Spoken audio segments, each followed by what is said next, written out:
Well, let's just start out.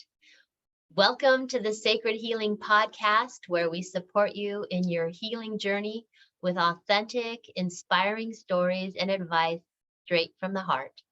My name is Liliboo with 2 I's and 2 O's, because in my world, 1 + 1 = 11, and you don't have to know math to understand the magic that's created when two people come together to share a bit of their journey. So today I'm stretching into new territory, co-creating for the first time with Laura Chattington, the powerful lead trainer from Activate My Career Live. So let me introduce Laura properly. Laura Chattington from Activate My Career Live Masterclass helps professionals go from overworked, underpaid, or stuck to unlocking their next career upgrade in 3 months, securing their job in the downturn, and having consistent career successes again and again and again. Laura is one of the most dynamic and engaging speakers training in this space. She helps her audience experience breakthroughs and personal quantum leaps in her masterclass. Laura has nearly 20 years experience directing multi-million-pound global communications accounts, managing multidisciplined teams, and communicating up to C-suite level executives on a consistent basis. She learned her communication trade as a master of neuro-linguistic programming, NLP, and as a member of Toastmasters for over 15 years.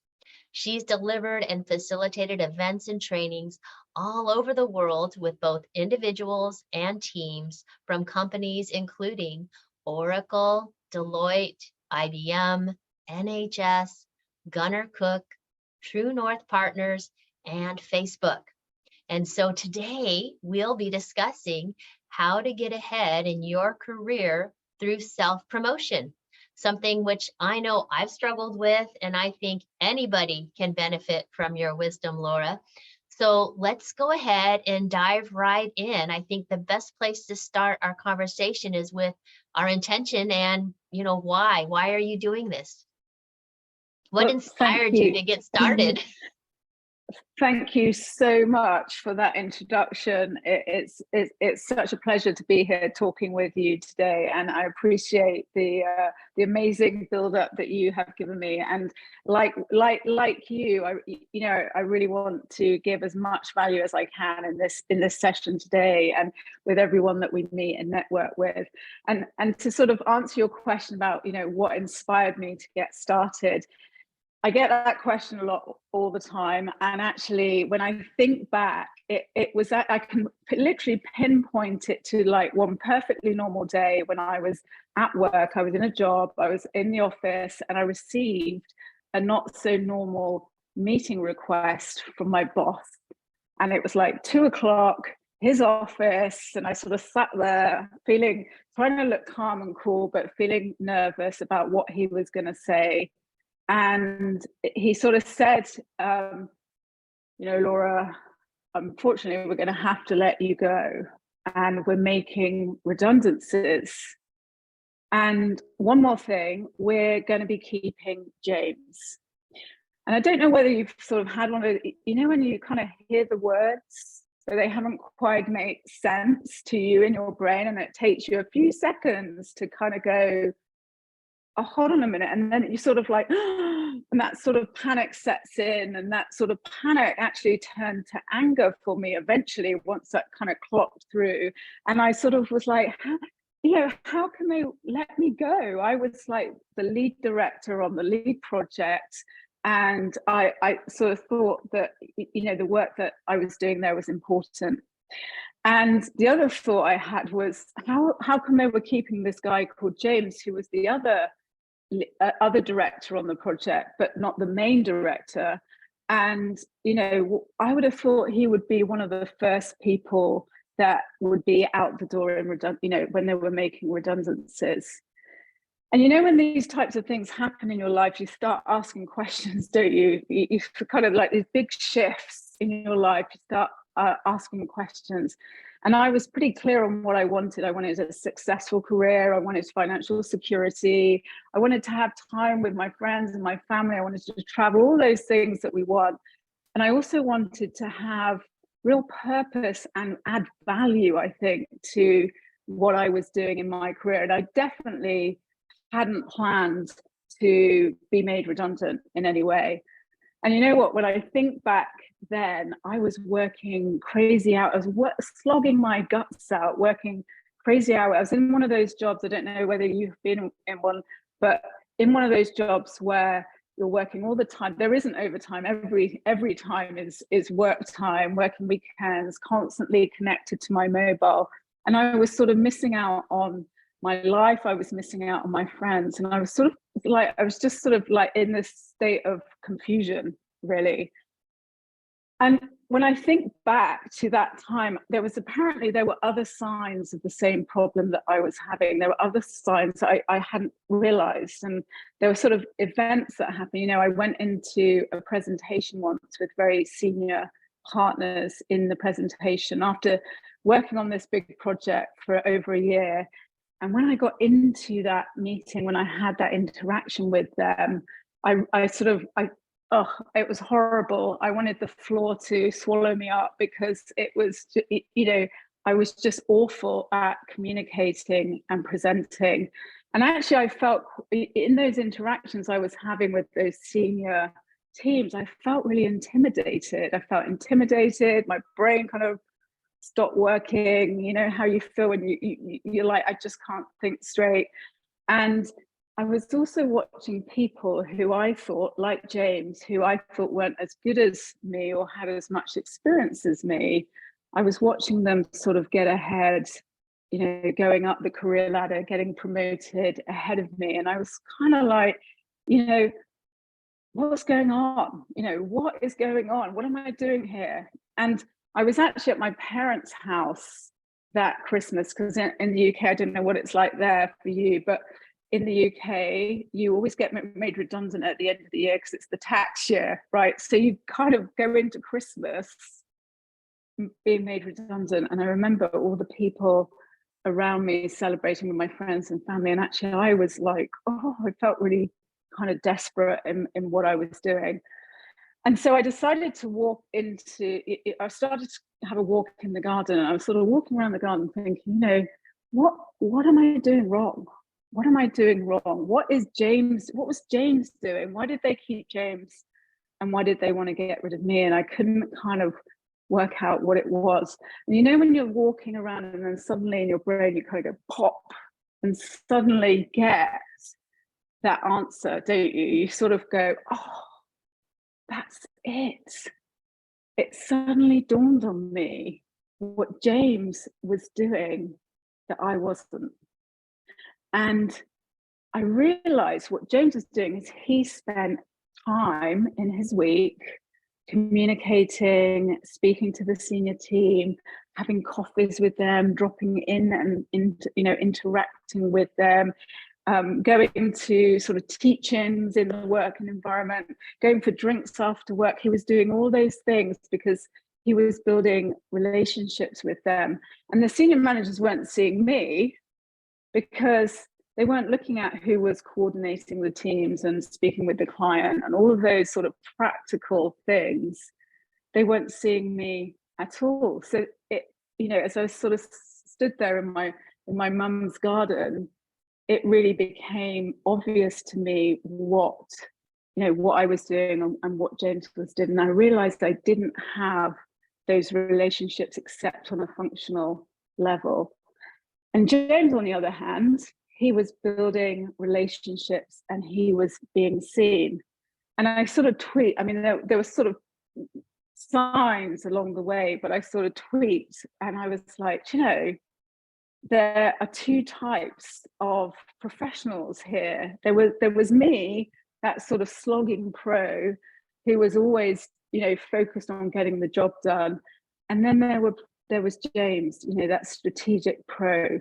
And I realized that if I wanted to make my hard work count, if I wanted to make it count, I needed to build the relationships and I needed to be seen. So that was like the first like big light bulb moment for me. And I don't, you know, I sort of at the time I was like, okay, so I've got to work out how to do this. I've got to work out how to be seen. And I went off to, I actually trained in neuro-linguistic programming and NLP when I was in my 20s, very early on in my 20s, with sort of personal challenges that I had then. And I decided that I knew that in terms of communication and influence and presenting, that was a really good place to start. So I actually went back and trained with one of the two co-founders, and I sort of went back 3 times actually to really master the tools to be able to do that. And I also was speaking to a friend of mine and her husband, and I was telling him about that sort of awful presentation I did. And he was like, Laura, go to Toastmasters and, you know, learn how to present. And I did that too. And I sort of went and really mastered how to present in that working environment. And, you know, it was pretty awesome because I sort of had, you know, talked about it at the start, Liliboo, of you know, that kind of core confidence that you build up. And I started feeling that confidence in what I was doing and what I was saying, and actually helping, you know, people that I was working with as well. But when I was in those senior stakeholder meetings, I still got that imposter sitting on my shoulder, you know, like, you're going to mess this up. And I felt really insecure. And I was sort of at a point in the business where I was sort of, you know, I wasn't at the beginning of my career, so I was senior manager, and I couldn't sort of tell anyone at work and say, hey, I'm not sure I can do this. I'm not sure I can do my job. I'm not sure I can go in and speak to into that meeting, into that room, because, you know, I'd lose credibility.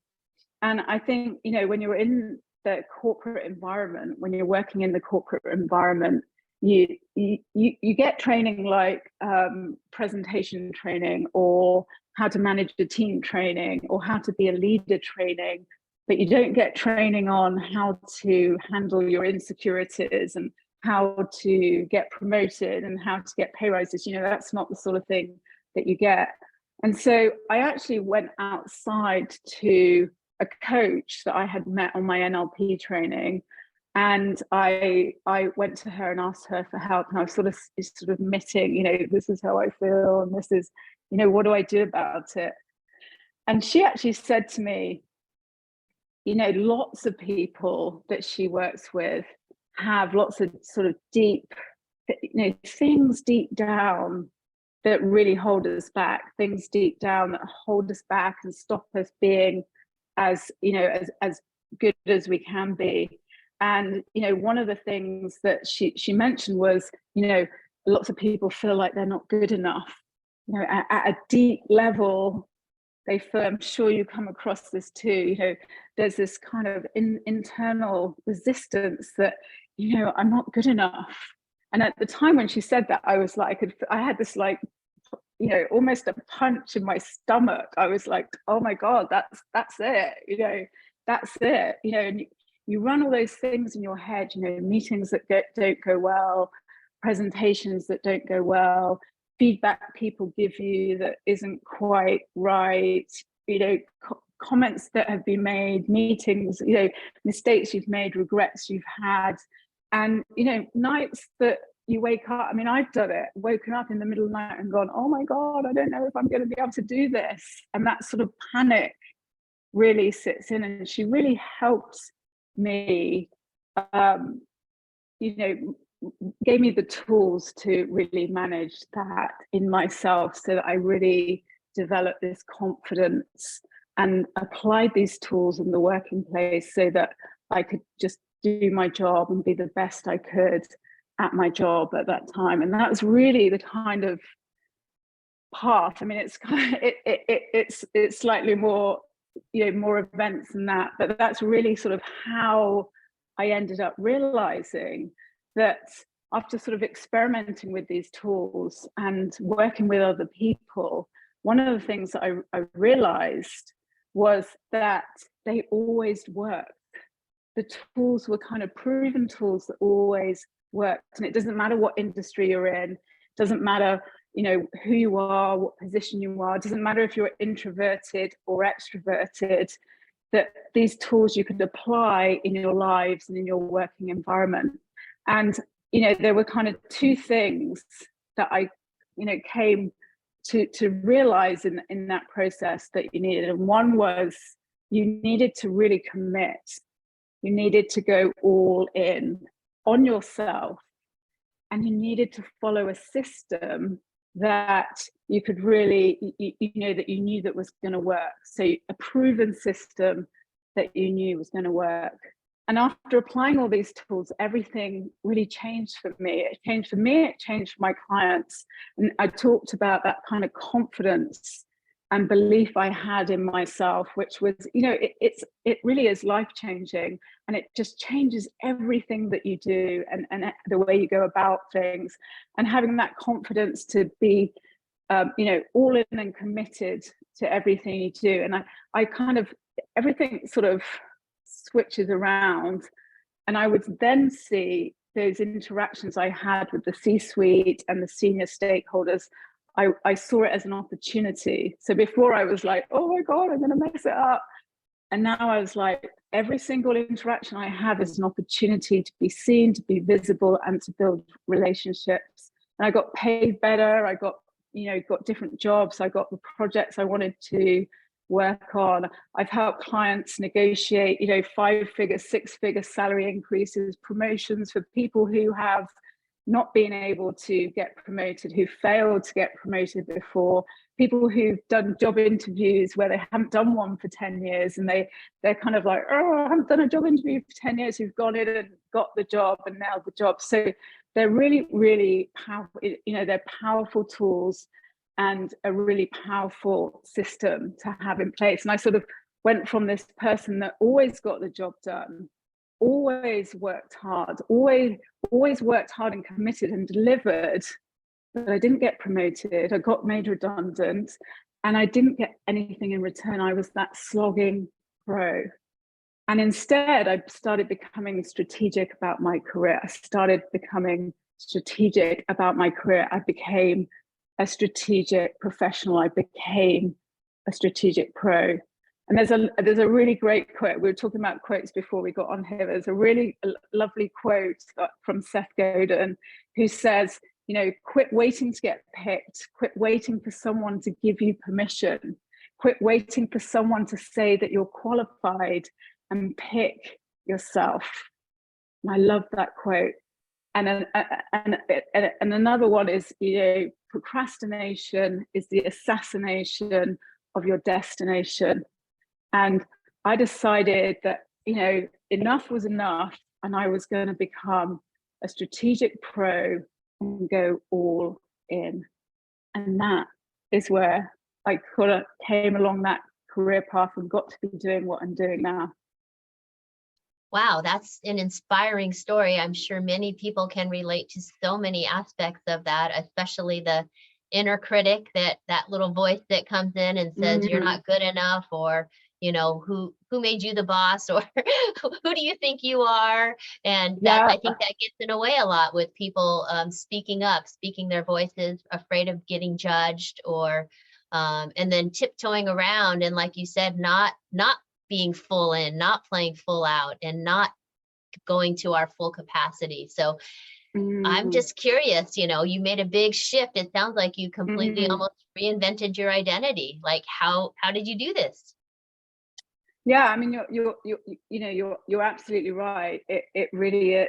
I always talk about the kind of the outer game, the strategies and the tools that you need from the outside, the communications you're outside, and also the inner resistance. And I have had so much resistance in my lifetime, and I've had to deal with it and challenge it. And it comes in so many different shapes and sizes, and I always think we're so clever to fool ourselves. You know, we those things that we say that we convince ourselves of things that maybe you shouldn't do it right now, or maybe, all of those things. And you really have to be, you really have to be on it and on yourself, and really committed to doing it. And from my own experience and from working with clients and applying these tools, I actually realized that there are kind of three key steps. There are three key steps. And you've got to, just to sort of back up a bit, I was working in sort of quite high level senior corporate roles. So everything is full on all the time. And the kind of idea of going away and I'd have loved to go away and spend a month somewhere nice and found myself and found all those inner challenges and faced them all and dealt with them. But that just wasn't the lifestyle I had. And I'm sure it's not a lifestyle of lots of people who are listening to this. It's not that, we don't have that luxury. And so I think what happened as I applied these tools and worked with these tools with my clients, I kind of realized that there were sort of three key steps. And it's actually the system that I train on in the masterclass that I do. But just to give you a kind of a snapshot of those steps, the first one is decide. And I think this is the first thing that we have to, everything flows from that decision that we make. And when it comes to careers, those slogging pros, that person that I used to be, those slogging pros are they're waiting to be picked, right? It's like what Seth Godin says, they're waiting to be picked. And they're in the sort of company cycle review process, end of year review, waiting for someone at work who's going to go, hey, Liliboo, you're doing an amazing job. Laura, you're doing an amazing job. We're going to promote you. Well, it just never happens. And everyone is so busy all the time. And I think once you get to a certain level in your position in the company, people just aren't looking for that. They're not paying attention. And so I think that's one of the reasons that people get hold back. And I think another reason is that, that they've never really decided. They've never really decided on specifically where they want to get to, right? They're slogging pro, that their head is so focused on work all the time, they've never decided, made that decision to go, right, that's where I'm going. So they sort of lack focus in where they're going. And I think that really, really holds them back. Because when you don't know your destination, how are you going to get there, right? Strategic pros, those professionals who are thinking much more strategically about how they go about their career and their life, they make a decision. Strategic pros decide on their destination, the title, the promotion, the pay rise, the goal, the outcome, the schedule, the kind of the success criteria. It's all crystal clear for them.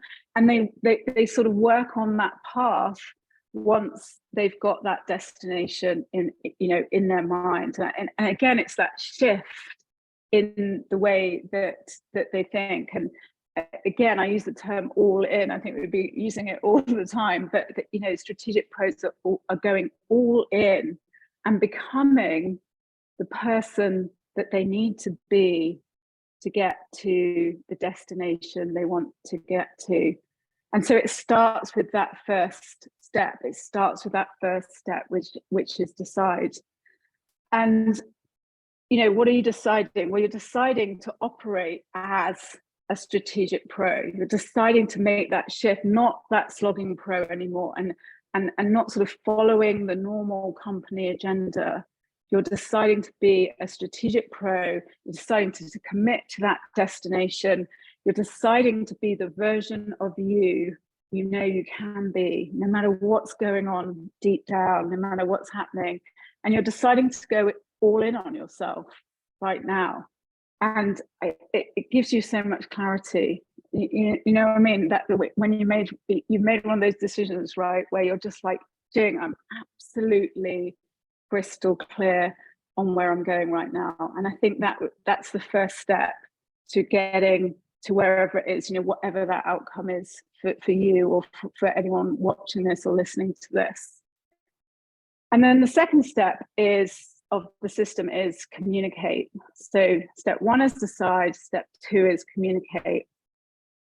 And when I think back to the time when I was working with James, you know, there was a difference between the worlds that we lived in. There was a difference between the world that I was in, that slogging pro world where it was communication and KPIs and deliverables and projects and project briefs and focusing on the work. And I was sort of living in that sort of project world. But the project world is not where those promotions happen. You know, those promotions happen where you get ahead in your career. No matter what you do, no matter what field you're in, we all live in the people world, right? We all live in the people world because we're all people and we can't escape it. It doesn't matter what job you're in, it doesn't matter what industry you're in, we're all operating in the people world. And that's where strategic pros are operating. You know, they're operating in the human part of work, the communication layer, the influence layer. They're building relationships and they're making decisions to, you know, make, you know, who do I need to network with and develop those relationships to get where I want to get to, which is why communication is so important alongside everything that you do for your job. And all the people I work with, you know, they're awesome at their job. They just need to add that communication layer into everything that they're doing as well. Because when when you've got that communication, when you're operating at that strategic pro level, you get noticed. People know it's attractive, right? You draw people to you. You can influence people. You can promote yourself without feeling sort of sleazy or uncomfortable, and you can really go about, interacting and communicating with those senior stakeholders. It becomes very, a lot easier.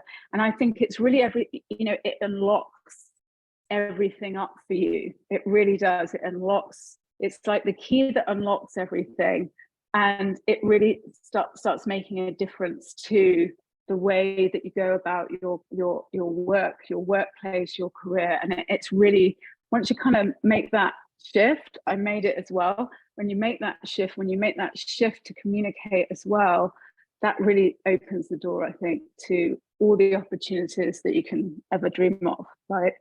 So remember, can I interrupt you and just ask you, remember like the first time when you kind of like spoke your voice and you didn't want to, but you did it anyway, because you're taking action and you're playing full out and you know what you wanted. Do you remember that? Do you remember a moment like that? Do you know, I remember lots of moments like that. And I remember one meeting I had where I had to go in, and I had sort of like 20-minute slots. There were sort of lots of people in the meeting, and I had to go in, I had to present what I had to present. I had to then answer questions. I remember sort of at the end of this big sort of boardroom table, and before I had to sit at the end on my own and go through this presentation, I had to sit on the outside of the room and wait for my turn with someone else who sat there. So I remember sort of sitting there thinking, oh my God, but actually using the tools and the strategies and all those, as I said, they're tools, right? You use them, you apply them, and things get better. And I remember sitting down and starting that presentation, and I felt uncomfortable for sure. But actually, as within a few minutes, I was like, I've got this. I know what I'm talking about. It's my job. I know everything I need to know about the project, and I know how to communicate now, and I know how to handle myself. I think it's not that we don't have the information or the answers to the questions we're getting asked. It's about being able to manage yourself, manage your state, and being able to think clearly in those situations. And I think, that's just one time when when you ask that question, I'm kind of like, that that, I mean, there's been loads of them, but you know, you build a muscle, and you build a habit. And yeah, there are times, even now, I would go into presentations and I'd be like, you know, if you're not human, then there's because we're human and we have nerves, right? But it's a different kind of nerves. It's an excitement of nerves. I go in and present, and I want to make sure that I present in the best way I can to engage the people that I'm presenting with. Whereas when I can remember doing, 15, 20 years ago, whenever it was, being absolutely petrified of standing in front of a room of people. And, so there are lots of situations where things start clicking into place for you. Things start clicking. You're like, oh, I can do that. And it's not normally as bad as you've imagined it to be, right? You sort of, everything gets out of scale in your mind, and then you go and do it, and you're like, oh, okay, cool, I've just done that. That was awesome, right? And it kind of quietens down that imposter that sometimes is sitting on our shoulders. Yeah. And actually it's about taking action, isn't it? And that is that is something that I've always been focused on, but actually is really the key, again, the sort of key to unlocking your ability to play at your best, right? It's sort of playing at your best. And the third, and it sort of takes me into the third step, which is activate, action, activate. So the third step of becoming that strategic pro is activate. Now, I don't know, I'm sure everyone watching this, I'm assuming everyone who's listening or watching this can remember the days before GPS, right? Do you remember when? Yeah, you remember? It seems like maps, so Thomas long ago, doesn't guides. it? Right. So maps, we had A to Zs in London, and we used to set off on family holidays. Do you remember? Like mum and dad were in the front, or whoever was in the front with the map, like big maps, trying to navigate, trying to work out where you're going. And if you're in the front, I live in the UK, so we used to, as a kid, we used to drive around different countries in Europe, and everything's in a different language, and and getting lost, and everyone starts arguing in the car and getting frustrated, and everyone's fallen out. And actually, by the time you actually get to your destination, right, everyone's tired, and you haven't got any GPS, and you've got no idea whether you found the shortest route or not. You've got no idea. You're just like, oh, right, finally we've got here, and actually we're all miserable now, and we've all fallen out with each other, kind of thing. And then Google arrived, and I should look up the year. Actually, I don't know what year it was, but Google arrived with Google Maps. Yeah. And not only was it easier, but you can actually type into Google, I want the shortest route. I want the shortest route for the destination that I'm going in. And, because there's always so many different ways to get to where you want to get to, but who wants the shortest route? I want the shortest route. I want to get there. And getting somewhere new requires a proven GPS map. It's a map that that has worked many, many, many times before. And when you have that specific plan, and you've got the route, and you've got the shortest route, and whether that's pay rises, promotions, new jobs, new careers, whatever it is for you, when you've got that proven map, and you've got that shortest route, that it's going to get you to the destination that you want to go, through. And whilst sort of the slogging pros of the world are sort of busy, driving down all the wrong roads, strategic pros are, they're programming in with that activation plan and getting exactly where they want to get to. So the third step is activate. So we've got decide, communicate, activate. And it's really about finding the shortest route, finding that 20% to get to wherever it is you want to get to, getting that career upgrade blueprint, because you don't need any more steps. We're all so busy. We don't need any more steps. You don't need to overcomplicate things. You just need to start with that decision, and everything flows from that. Well, I So like that's really that. And yeah, you know, listening to your video series on YouTube, one of my favorite quotes of yours is, action is the elimination of all fearful interactions. And that really resonated with me, because I like to, you know, take imperfect action all the time, knowing that, you know, you can't get it wrong, and you're never going to get it done. And, you know, you got to just do things like you said, and then the fear little by little disappears as you take action. So I love that. I love that quote too. I love it because, and also I am like, I will trick myself in 1,000 different ways, and I will even start taking action and convince myself that I'm taking the right action, when in actual fact I'm taking different action. But just getting that momentum, just building that momentum, and taking, so many people, you know, that sort of this kind of slogging prose sort of mindset are, you know, just waiting for everything to be right and perfect. And actually it comes back to being crystal clear about that decision and having that destination in mind. And once you take that action, you almost can't help but end up getting there, you know, as long as that is crystal clear for you. So I actually I'm extremely action orientated as a person, and it really is, and it's awesome to watch. Right, you have with your clients too, I'm sure, just seeing people come through the system and apply the system and start taking the action and coming back going, hey, you know, I've just got this feedback. I had an email the other day actually, for a client who was chairing a panel in a very swanky hotel with like 300 people in the room, and you know, like 8 months ago she'd never have done it.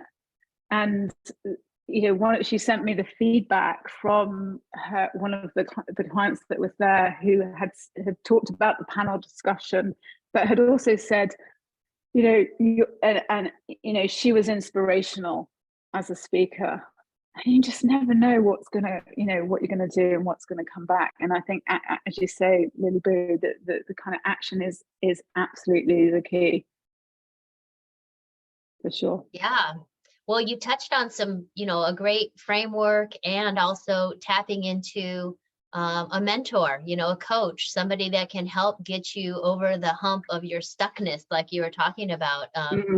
How you started looking for answers, and who do you go to answers for? Somebody who's already done it, right?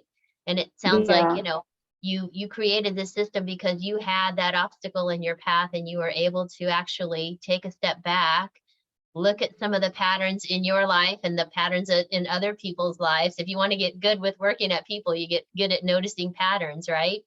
And then, definitely, you know, taking action and committing to yourself to move forward in your career.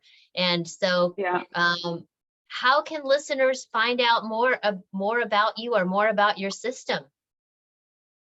Well, the best thing to do is actually to join the masterclass that I run, because actually we go through the system in that masterclass, and it's a 4-hour masterclass. We'll you know, invite people to come to that masterclass, and I think there's going to be a link, that there should be a button or a link on the page, and I'd sort of invite people to get the VIP tickets to the masterclass, because then you get an opportunity to come in and ask questions and have the Q&A session beforehand. There are sort of other extra stuff that you get being a VIP for confidence. We talked about confidence. There's some training on confidence, and also how to talk about yourself and put yourself forward in a way that is tactful. So the best thing to do is come to that masterclass, get a ticket to that masterclass, click on the link on this page. I think the link is the short links, there's a link and there's a short link. This short link is bit.ly/AMCL with Liliboo. I think that should be the link. And we'll put a link on the page, but come to the masterclass, get a ticket, come to the masterclass, come and ask your questions, tell us exactly what the challenges are that you're facing.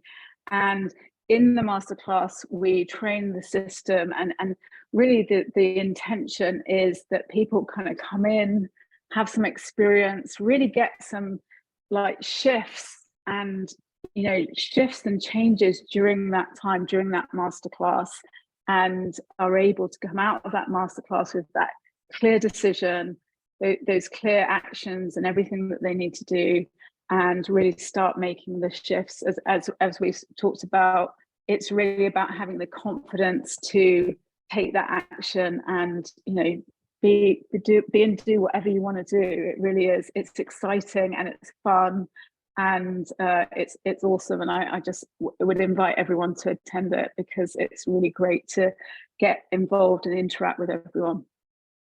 Yeah, I mean, 4 hours of training. Is this a free masterclass? Yeah. So there is a free masterclass, which is the 4 hours of training. Right. I would invite everyone watching this to get the $47 tickets and get the extra hour, because that's the interactive, the Q&A session and the interactive stuff. And everyone's like, 4 hours, that seems like a long time, but actually it flies. It's fun, it's interactive, and my focus is really on giving people an experience and as much value as they can, so that they come out of that training with absolute clarity in what they're doing and what their next step is and how they do that. So there is a free, you can go into the masterclass for free, but I'd encourage everyone who's watching or listening to get the ticket and come to that Q&A session first, because that really means that you get the access to me, you can ask your questions, and you get all the other extra bits and pieces too.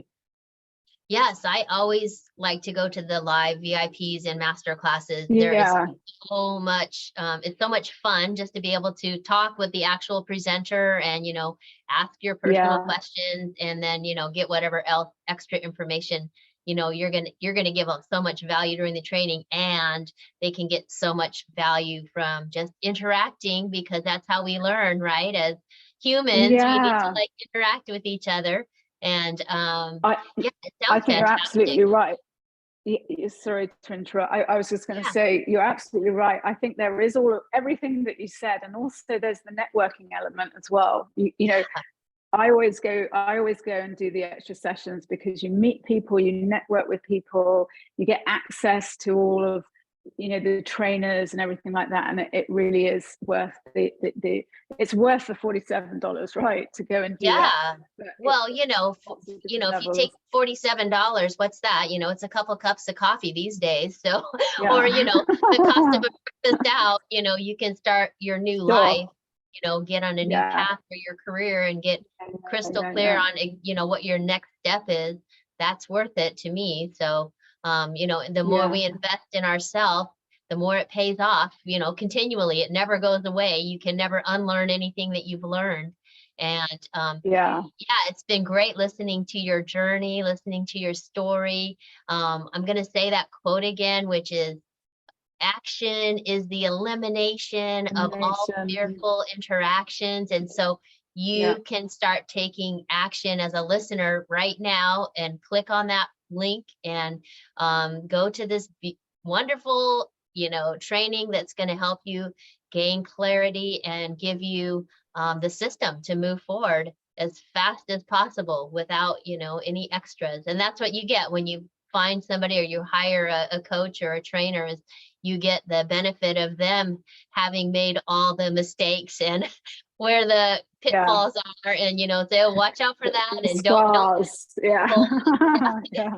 and, follow me this way, and I'll get you here a lot quicker than it took me. So Thank you so I, much for, you're yeah, go thank ahead. you, and you're no, I was going to say you're absolutely right, and I always, I mean, I hire coaches, right? Don't trust a coach unless they hire coaches. I hire you know, when you're clear on what you want to get this the expert to do exactly to get you where you want to get to, and it kind of I mean, it must save you years in the end. I've sort of spent years of my life trying to do something, hired a coach, and then gone, oh, right, okay, it's a lot easier doing it your way than, you know. So it's really about having some experience, come to the masterclass, have some experience, get some value, and then, you know, see where it takes you, for sure. Yeah, and focusing on, when people say, "Oh, how much does it cost for, your program or your course?" And it's like, whatever it is, it's like, well, how much is it costing you to not take that program? How much is it costing you to continue to do what you're doing? Because you're just going to end up in the same place where you've always been unless you take some Yeah, action, right? And yeah, so yeah, it's yeah, making yeah. these decisions, these tiny little decisions, like coming to a master class that could change the whole trajectory of the rest of your life. So thank you again, Laura, for Thank this you. co-creation opportunity. And, we met in the VIP room of Eileen Wilder's master class. Yes, So there you we go. did. That's how you grow your network, Exactly. Yeah. and how you, create the magic of, just taking advantage of the opportunities that are available to us now on this in this Yeah. online virtual world where anything is possible. So thanks Yeah, again it's for tuning in. awesome. Thanks for listening. And I looking forward to your masterclass on Saturday, 10th of June, 2023 Yeah, at 10 that's the a.m. next one. EST and 3 p.m. UK. And that's at activatemycareerlive.com. And yeah, hope to see you all there in the VIP And room. thank you so much, Liliboo. Thank you so much for having me. It's been an absolute pleasure to speak with you. And I look forward to seeing you very soon and connecting with everyone watching and listening to this. So great to be here. Thank you. Thank you. Thank you for your time and your advice and your wisdom. It's been lovely.